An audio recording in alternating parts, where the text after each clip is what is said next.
Hello, my name is Dr. Sharmala Pranklin. I am the Deputy Head of Underwriting at the MDU. I am pleased that you can join me for this presentation. I know how busy you are, and many of you will be working in challenging circumstances. My presentation covers practical advice on consulting with patients remotely, and I hope it answers questions you might have on this topic. Doctors have long since had the option to consult with patients remotely instead of face-to-face. We have seen an increase in doctors consulting with patients by telephone and online over the last 20 years. More recently, doctors have had to adapt their practice for safety reasons during the coronavirus pandemic. We understand that adjusting the way in which you practice can be daunting. Some doctors have expressed concerns about the risks and limitations of interacting with patients remotely rather than conducting traditional face-to-face consultations.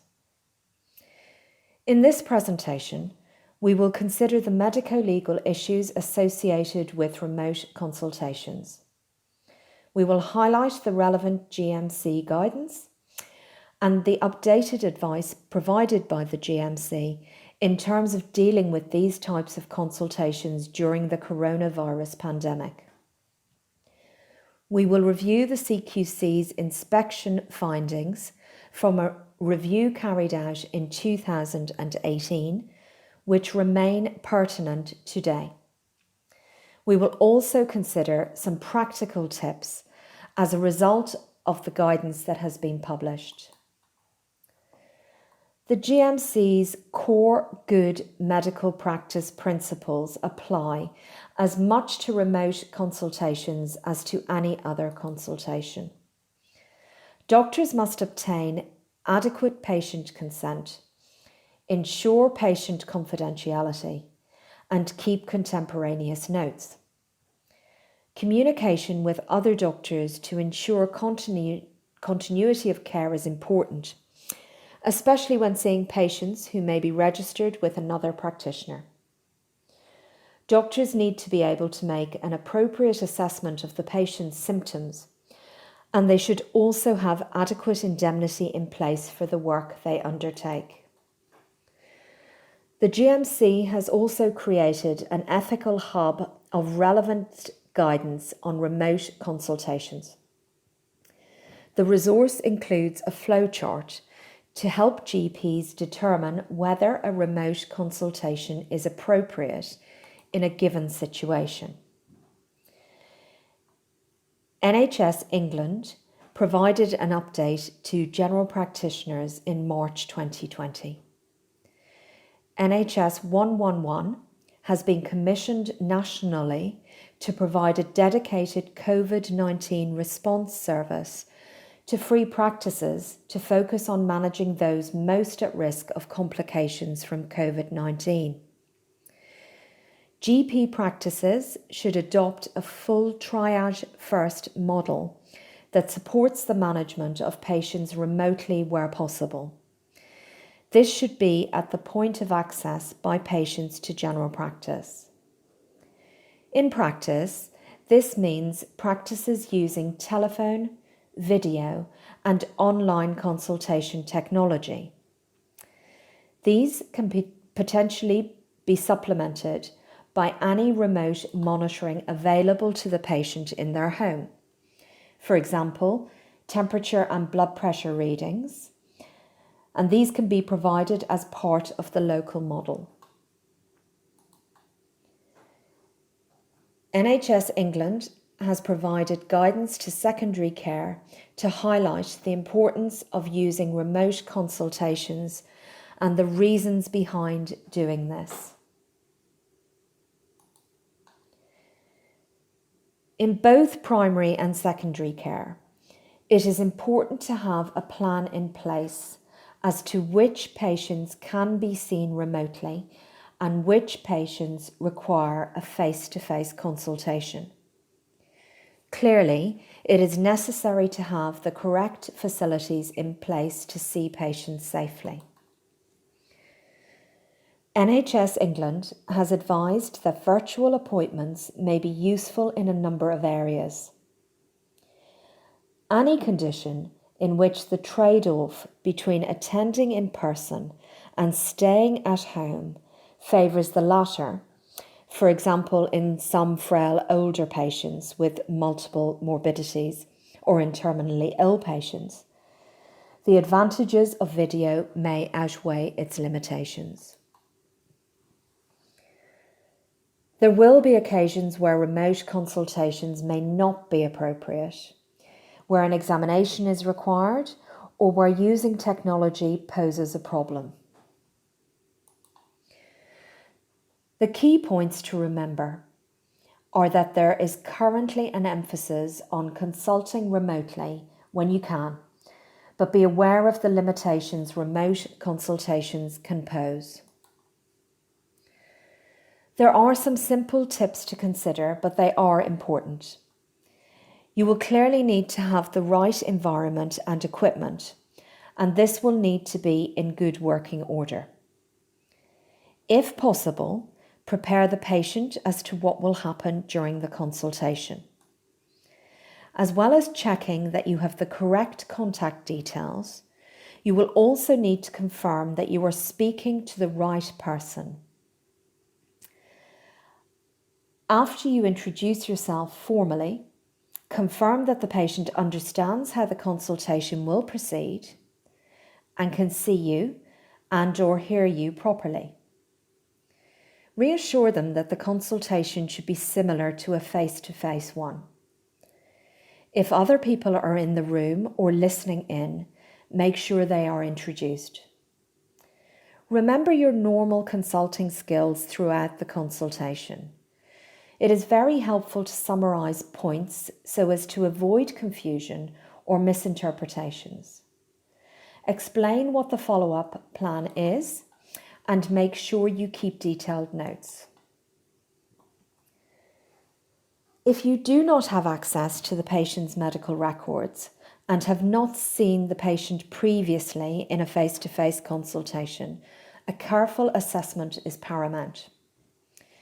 The GMC has advised that as you cannot leave the patient without access to appropriate care, you may need to apply your professional judgment in deciding what to do in the best interests of the patient, taking into account the potential for safeguarding issues. In these circumstances, take the time to assess the patient and communicate with other treating practitioners to ensure continuity of care. The importance of safety netting and documentation cannot be underestimated. You must also remember to give the patient your name and GMC number if you are prescribing. Before other members of the team carry out remote consultations, they must have the required skills and experience to provide safe care. It is a good idea to consider specific training for appropriate staff, and you should also arrange supervision. As with all patient care, there should be a system in place for staff to refer patients to a GP or a senior doctor if they are unsure about a diagnosis or treatment.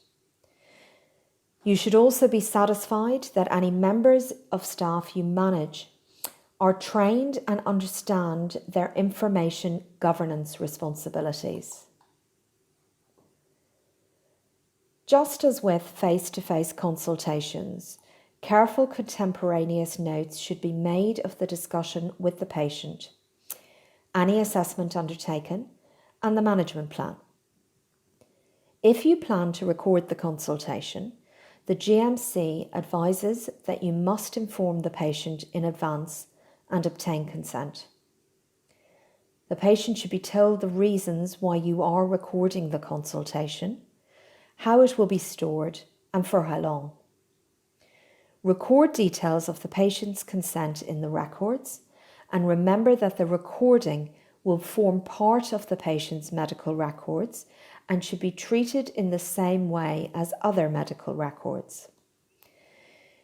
Ensure that there are appropriate security arrangements in place when personal information is stored, sent or received electronically. NHS Digital has a code of practice for handling information in health and care.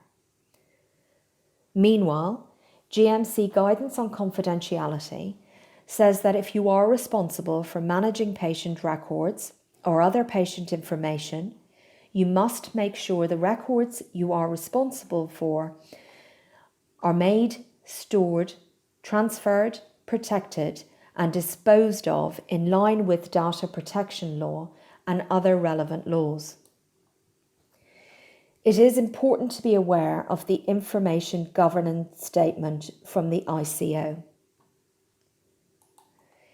In particular, data protection and electronic communication laws do not stop government, the NHS, or any other health professionals from sending public health messages to people, either by phone, text, or email. The ICO have said they will also take into account the compelling public interest in the current health emergency.